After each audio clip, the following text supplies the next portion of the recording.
It's my pleasure to welcome you to the Clark Howard Show, where our mission is to serve you and empower you so you make better financial decisions in your life. And I want to thank everyone who's joined our new message boards community on Clark.com. I love seeing how you're all helping each other, empowering each other. That's what they're there for.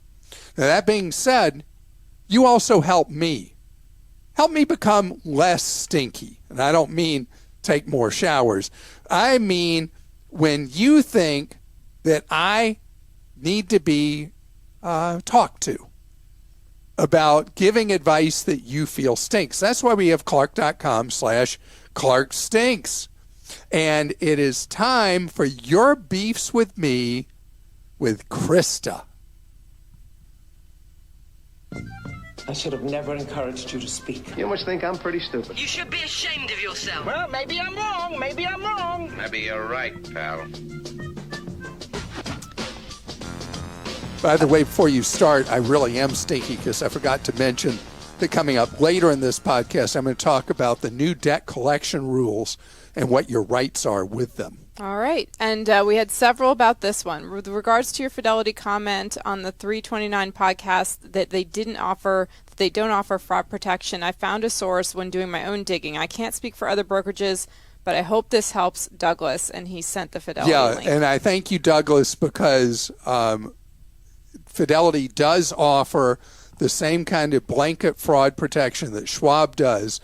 And now it's time for Vanguard, the third of the big three, to step up and do the same as well, where both Fidelity and Schwab, without equivocation, have made it clear that if your account is hacked into, money stolen from your account, that you are 100% protected, even though, and it's such a hole in federal law, you're not protected under federal law with money in a brokerage account. And so many posts about what you said about toilet paper, since we all use it. This one is, I got a good laugh picturing you at the store doing price comparisons on toilet paper, but I don't think you figured out an important factor, ply. You get 3 times as much buying 3-ply compared to 1-ply with the same square feet. You would need to fold over the 1-ply 3 times to get the equivalent of a 3-ply, and probably still it won't be as good.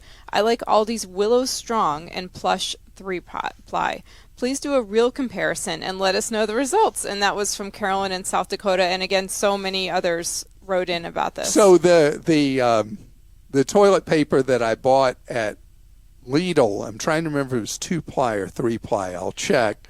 But my wife got very upset with me when I was on one of those syndicated TV shows, and I was talking about that I buy this special toilet paper for my wife, and she said, don't ever talk about what toilet paper I use, so I'm not going to do that right now, except I do buy a nicer toilet paper for her than I do for the rest of us, and so she's comparing the Lidl. It's not. You still. I'm still doing it. Yeah. You okay, are. I'll shut up.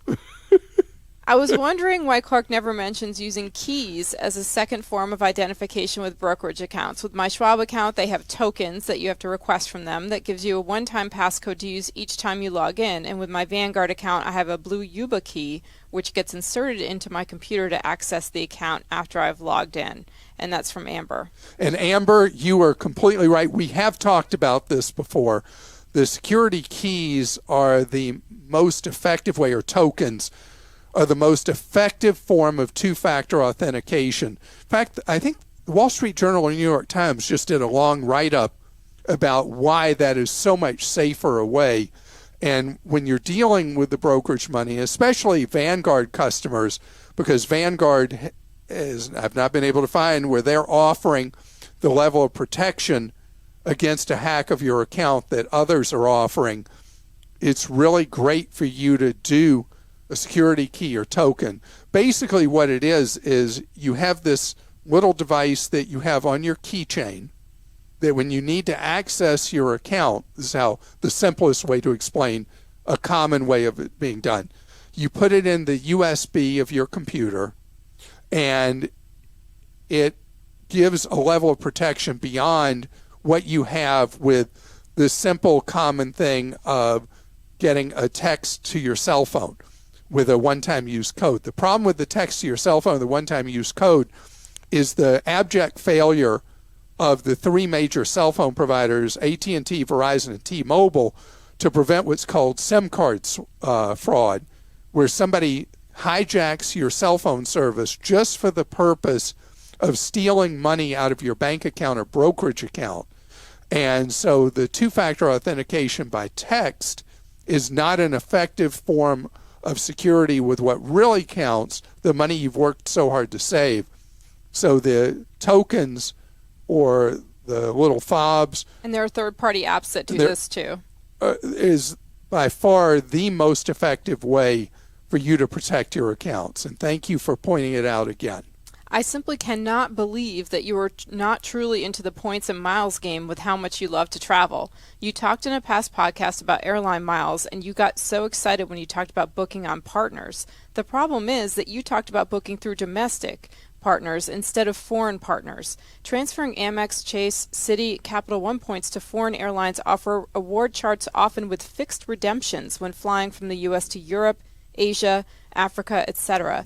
As an example, Turkish Airlines allows you to fly to Europe in business class for 45,000 points.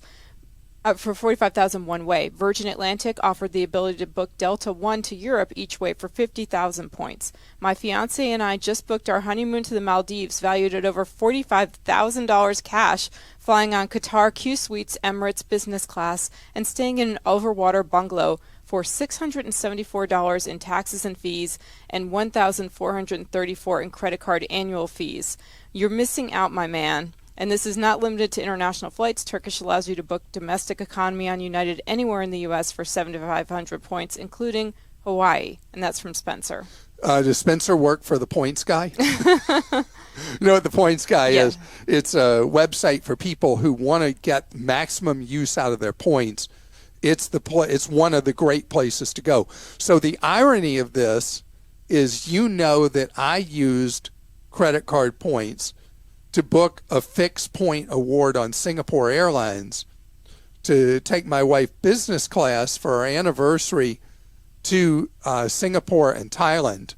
And it is so much better a deal than the typical mileage redemptions from our three full-fare airlines, American, United, and Delta, that use these mileage award charts. That they don't use charts anymore, that the miles are just go all over the place, how many are required based on whatever internal modeling they're using. So, Spencer, I thank you for pointing out the advantage of so many airline partners to the credit card companies that you can do these very affordable international redemptions. Clark, your idea of a 4-day work week stinks. I heard you mention it again last week, and you interpret it as working 4 10-hour days. And they linked to a recent news article that defines it as a 32-hour work week, 4 8-hour days. 4 10-hour days are not healthy mentally, physically, or socially for families and communities. Please rethink your assumption. I know you like a good deal, but get your deals at the warehouse stores, not by being stingy with employees' time. Carolyn. So, Carolyn, why am I a fan of the 4 10-hour days? Because I think about the mentality of most employers. They're thinking, wait a minute, I'm not going to get my employee to take a pay cut of 20% going to 4 regular work days from 5. I'm going to lose productivity doing that. So for a lot of employers, they're going to have to just rearrange the days in order to get that third day off each week. And if there's an employer that's generous enough to say, yeah, you know what, I'm just going to give you an extra day off each week, fantastic. But for the most part, employers are going to want those hours that they're paying people for, that they're actually working those hours in some way, shape, form, or fashion. I could have spit that out more easily, couldn't I? Okay, let's go to the next one. Clark, you stink for not expounding upon your decision to buy real estate in December of 2021. You slipped this in while talking about credit freeze, and I was left thinking, why would a man who loves a bargain buy real estate now when he himself described the market as wildly overpriced? How were you able to find a good deal in this market? Contented renter. So I may have misspoken in that. It was December of 20 that I bought a condo, and it was an unusual situation where I was able to get a real deal on that condo if I closed in 20. And so I had to scramble and get it done. And so I was actually able to get a deal, and it worked out for me. It was just an unusual, very specific situation that I was able to buy something below what the market is now. Clark, you stink for not... sorry, I just read that one. I've been listening to you for over 10 years, and you certainly don't stink, but I want to point out that Cash App is not as evil as you may think. While I agree that using it as a primary bank account is dangerous, I've had it for 2 years, and I love the instant boost discounts they offer. I never keep money in my account, but I often use their offers of 10% off any restaurant, 10% off any grocery store, and discounts on specific restaurants. That was from Jeremy. So, Jeremy, as I've said, I don't hate Cash App or Venmo. I hate the lack of consumer protections with it, with both of those. Zelle has its own other set of problems. That's why you should make sure that you go into your banking app, or whatever bank or credit union you use, and turn Zelle off, because it can destroy your finances. Zelle is just a disaster. But Cash App and Venmo can also be problems with the hacking. And that's why nothing wrong with using them. My wife set up a separate account that she tied into Venmo. She doesn't use Cash App. And the only risk she has is the money she has in there to use Venmo. Having Venmo or Cash App tied into your regular main checking account is very, very risky. And by the way, it doesn't mean you open another account at the same financial institution. You have to open one at another institution, because banks have in their agreements that if one account has a problem, they go and grab from another of yours at the same institution. So what I recommend for Venmo and Cash App, open an account with one of the online banks that you use for Venmo or Cash App, and it doesn't interfere with the money you need to pay rent, mortgage, car payment, all your regular bills. And I do want to just quickly read from Jeremy's post. He says he often uses the discount as a way to tip a server or delivery driver more generously. Last year, I saved over $400 using this method. If you use it wisely as a discount card and nothing else, I think you minimize any risk, but can save a lot of money. So just FYI, what a great idea.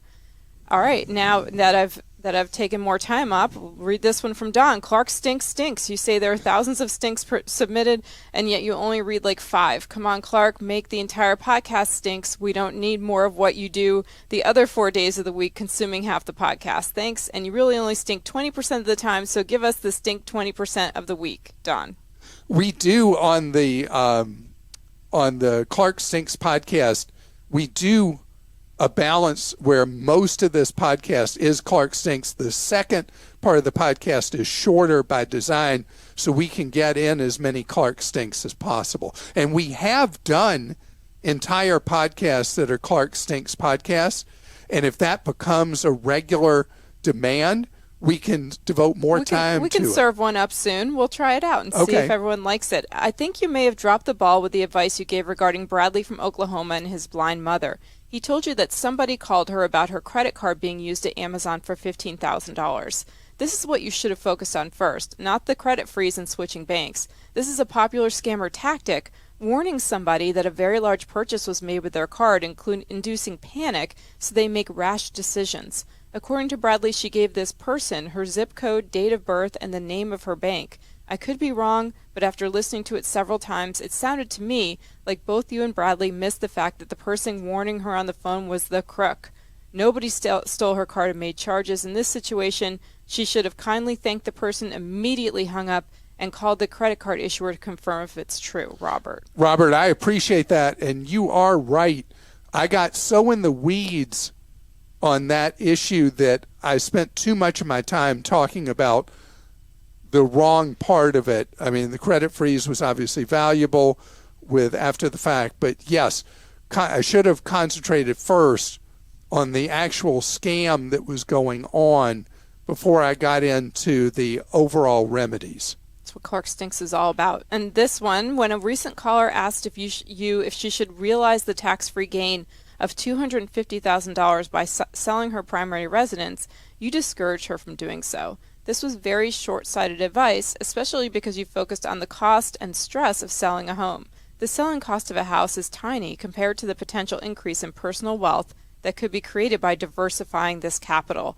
Instead, you should have encouraged her to sell the house, realize the gain, reinvest a portion back into another house with upside potential, while putting the remainder of proceeds into retirement or other mutual funds. I suspect her current house is not going to keep appreciating and that she knows this. If I had followed the same advice from you, I would have never achieved the debt-free financial stability and independence I enjoy today. Josh, thank you. So, yes, do Americans devote too much of their income to housing? Do we have houses that are larger than most of us need in the U.S.? Absolutely factual. That is true. And if the move is to devote less money towards housing, as you described, and then have money towards other purposes, that is basic blocking and tackling of standard financial advice, because houses ultimately cost money. They don't make money. It's an unusual situation we've had in recent years, because houses, the actual house depreciates over time, meaning the larger of a house you have, the more it costs to maintain, repair, fix things that need replacing over time, like new air conditioners, whatever.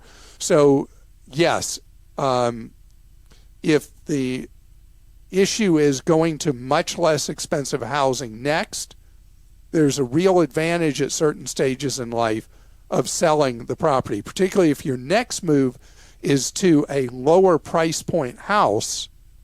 There could be a real advantage to doing just what you said. And, you know, it's hard. There are times that I get into a thought pattern and I do miss a bigger picture. And that's why you taking the time with Clark Stinks is so valuable for me and for your fellow listener. So please keep posting those Clark Stinks at clark.com/Clark Stinks. Now, I'll tell you what does stink coming up, the new debt collection rules that you need to know about and know how to protect yourself. The rules for debt collectors have changed a whole lot, and it's appearing more and more because debt collectors weren't ready to use the tools when the new rules launched, but seems to be more and more present from the questions I'm getting. So now a debt collector is allowed to harass you on social media, by text, by email, an unlimited number of times per day. They can send you thousands of text messages and just try to make your life miserable. Fill up your phone with all those texts. Calling you, they're restricted. A collector now is only allowed to call you basically once a day about a debt. And you have the right with any of these things to make them go away anyway. And then they can't text you. They can't call you. They can't email you. They can't harass you on social media. It doesn't mean you don't owe the debt, but you have the right to notify a collector in writing that they are not allowed to contact you about the debt. And then under a long-standing law, the Fair Debt Collection Practices Act, they're not allowed to contact you about that anymore. They can sue you against it. And you could have a debt sold to another collector and you start the process again and you got to tell them. And again, it doesn't mean you don't owe the debt. But here's the other wrinkle. And it's been such a problem, and that's phony collectors. People hassling you, harassing you about a debt that doesn't actually exist, that you don't owe. Or what's known as a scavenger collector contacting you about a debt that long since statute of limitations ran out on. There's a period of time that's different by state on how long a collector can sue you against a debt. A debt can only stay on your credit report for 7 years. What collectors will do, the rogue collectors, will try to get you to make any kind of good faith payment against this debt, even $1. Why do they do that? Because in most states, that then makes a 20-year-old debt 1 minute old. And then they can turn right around and sue you against the debt. You got to know that there are crooks in this business and there are people who play it sleazy. If you owe a debt and you can afford to pay it, I want you to pay that debt. But I also want you to verify that it is an actual real debt of yours before you engage with any conversation about paying anything. And you never, never, never, not ever pay a single penny to any debt collector until you have in writing that payment of whatever amount you're paying constitutes payment in full. That can be by email, it can be by traditional mail, but somebody's word that whatever you're paying is payment in full means nothing. Nothing. You must protect yourself. And do not allow a debt collector to use this new obscene power to harass you all day long. And you may try to block their text. They'll text from another number. That's why if they become abusive towards you, you must use your right under the law to shut them down cold by sending that letter. I have, we call it the drop dead letter. We have it on Clark.com. You can send the drop dead letter, and then from that point forward, they are lawbreakers if they hassle you. Again, there are people in the debt collection industry that do a very difficult job and do it well with humanity and treat you with dignity and respect. And someone like that is who you want to be dealing with. Unfortunately, there are others that don't play the game clean. And you got to know the tools that are there for you in the event they don't play it clean. And pay really close attention to this thing with somebody coming after you for money for a debt that is outside statute, that is outside the number of years that they can sue you against the debt. You got to know your rights. Easy to do. You just do a search with any search engine, statute of limitations for debts, state name. Fill in the state name, and you'll see what you need to know. And with that having been said, Christa, what do people want to know from me in questions right now? Well, Devin in Colorado wants to know this. I'm sure you've covered this in one of your many wonderful podcasts, but I can't find it. My question is, we are currently being sold an indexed universal life policy. It sounds too good to be true. Before we dump $60,000 into this thing, I would love to hear your remarks or suggestions to this or another alternative. My wife and I are currently funding our Roth IRAs, and she has a 4% match 401k at work. Best, and I hope I hear your answers soon. Deep breaths. Okay, I'm trying to calm myself. I wonder what just happened with my blood pressure. I'm looking at my Garmin to see how much my blood pressure just went up. Well, I can't see blood pressure right now, but beats per minute, they just went way up. Index universal life insurance is such a trashy, terrible, rotten, awful product. All you got to do is go on a search engine and put in Index Universal Life ripoff, and you will see one thing after another about what a horrible, horrific thing it is, what a theft of your money it is, and it's legalized theft. How weird is that? The insurance industry does not have to meet what's known as a fiduciary standard. And you're talking about a product here that has a contract, regardless of all the rosy stuff the salesperson told you. It's a contract probably that's 175 pages, more or less. And it tells you every possible way the insurance company is going to cheat you, is going to rip you off. And that salesperson gets a massive, gigantic commission off that $60,000. Odds are you will end up with substantially less money down the road than what you put into it. It is horrible. So if you have a need for life insurance for you and your wife, you each should have your own term life insurance policy that covers the other for the key working years each of you have. Level term insurance is dirt cheap. And then let's talk about what you should be doing with money other than putting it into a rat hole called Index Universal Life. You said your wife is doing the 401k at work, but you didn't say she's maxing that out. You said you're fully funding Ross. Be much better for her to put a lot more money in that 401k. If there's a Roth version of the 401k, do that. That would be much more efficient without the hideous insurance charges and massive commissions that make you upside down instantly in that garbage Index Universal Life Insurance. So next thing is you would be better off doing index funds with money, buying the term life insurance that would be ultra cheap to own for 10 to 30 year cycle.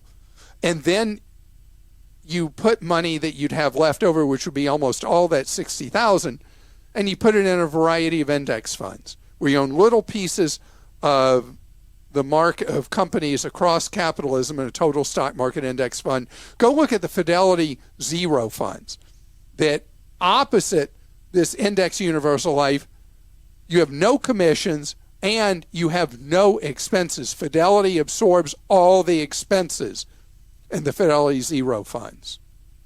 And the life insurance industry is a broken industry because they will not agree to live by a fiduciary standard which would require that the sale of insurance and annuities would have to be in the best interest of the customer.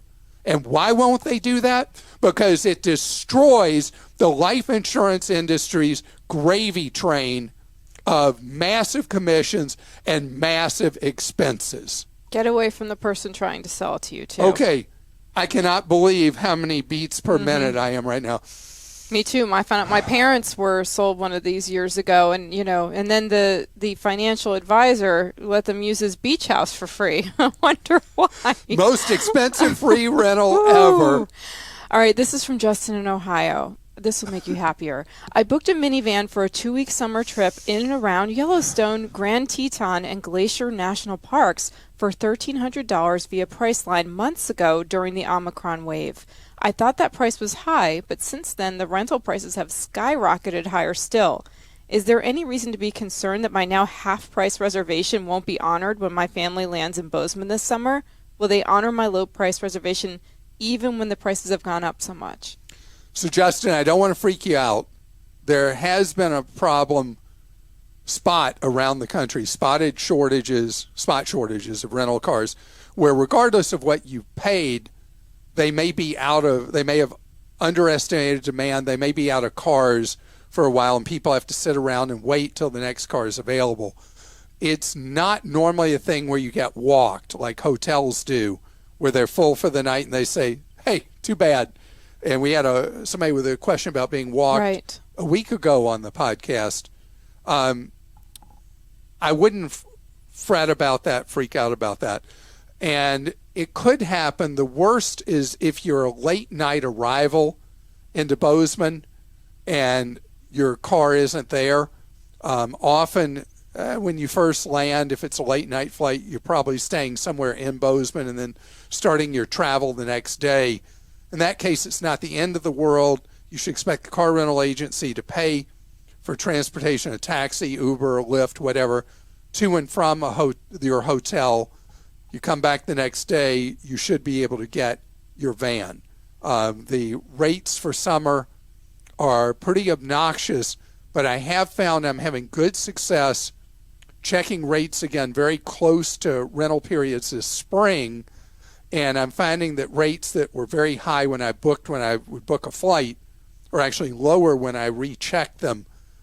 Summer, not as much likely is going to happen. Have a great trip. That sounds amazing. Yeah, I love that trip. Sorry, go ahead. It's just so weird going from that insurance thing to something so fun about going to the Tetons and Yellowstone and all that. This is from Dennis in Ohio. Hi, Clark. I was recently diagnosed with sleep apnea. The doctor at the sleep center has recommended I purchase a CPAP machine to address the problem. They sent an order to a local medical sleep supply company that they commonly use, and they will be supplying me with the machine and all related supplies. This company will also do a mask fitting with me via Zoom. This sounds fine, but I can't help but wonder if I may end up paying a lot more for this equipment than necessary by blindly following my doctor's advice. I've seen CPAP machines for sale online, even on Amazon, and I know that there are other local companies that sell this type of device. I asked the doctor if I could purchase equipment elsewhere, and she said that I could, but they would just have to give me a paper prescription. And should I shop around for something like this? Absolutely, you should. Doctors are busy treating patients and don't really know the cost of what they're prescribing, where they're sending you for it. You also have to be properly fitted for a CPAP machine. As you said, even though this is a local supplier, they're going to do the fitting for a mask by Zoom. You could easily do the same thing with an online supplier. So getting the paper script is a good idea because it does give you the ability to shop around and see what is the best offer in the marketplace for the CPAP machine that the doctor is recommending. And this is fun. From Dottie in Illinois. Clark, you talked this week about helping someone during a 5K in Ohio. My daughter ran an Air Force 5K about 12 or so years ago when she was 11. I was always talking about you and went to hear you speak to military members at Wright-Patterson once. Well, after the 5K, I later saw you and told my daughter to go ask you how your race went. You told her your time was slow because you stopped to help someone who fell. Fast forward to my daughter running in a junior high cross-country meet for school. Her time was really off, and I asked what happened. She said, I pulled a Clark Howard. Someone from another team fell down, and I stopped to help her up. By the way, she did make it to States the next year. Okay, that is so funny, and congratulations to your daughter.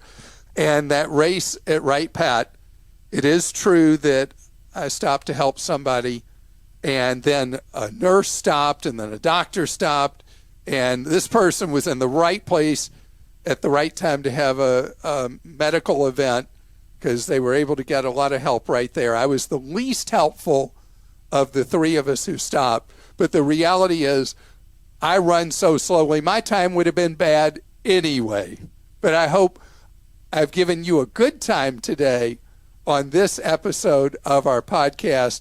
And if you're looking for any of the resources that we've talked about today on the podcast, or any other day, go to clark.com/podcast, and we have a link for you. For each episode, there are links for things I've talked about, so you can easily find the info that you need. You don't have to worry, I'm running right now, I'm in the car, can't write that down.